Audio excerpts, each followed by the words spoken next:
All right, let's take a look at these two problems. And we are given that we have a function f of x equal to this linear function, 3x plus 3. And then we have g of x equals 9 minus x squared. We want to calculate both f of g of 0 and g of f of 0. Okay, so to do this, we would need to find, now you can break this down different ways, but I'm going to break this down in a little more in depth so you can wrap your head around with what's going on here. First, for A, uh, to find f of g of 0, we could look at g of 0 first because that's what we want to evaluate first, just the g of 0 part. Highlight that in yellow. G of 0. I'll go ahead and show this slightly differently in part B, just so you can see two different approaches. One might feel a little more comfortable for you, depending on whatever way you prefer. Okay, so we can look at g of 0 first. So g of 0 is equal to 9 minus 0 squared, right? We're plugging in 0 into the function g for x. So where we see x, we have now 0. So 9 minus 0 squared is just 9. Okay, now we can find f of g of 0. Well, we know what g of 0 is. G of 0 is 9. So we'll substitute that into g of 0.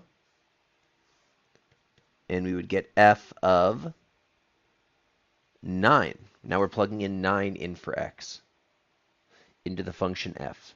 So that would be 3 times 9 plus 3, because we're looking at the function f now.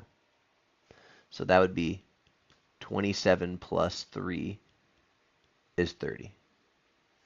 There's our solution. So if we're plugging in a value into the function, then you should have a value, like a number, as your solution. Okay, we're going to look at this a little bit differently for part B. Oh. Now I'm going to look at the whole thing, g of f of 0, all at once. And now what I'm going to do is I'm going to plug in f of 0 into g all at once while we're showing the work. So f of 0, so it might feel pretty much the same. So if you feel comfortable either way, probably the way we do it in B is a little bit more efficient. So plugging in 0 in for f, we have 3 times 0 plus 3, right? Because we're plugging in 0 in for f first. See that right there? That's what gives us this here, because we're looking at the function f above. Okay, plugging in 0 for that. That would give us g of 3 times 0 plus 3. Well, that's just 3. So now we're plugging in 3 in for g. So that would be 9 minus 3 squared, right? Plugging it into the function g. And that gives us 9 minus 9, which is 0. Okay, so whatever way works, either way you're showing your work.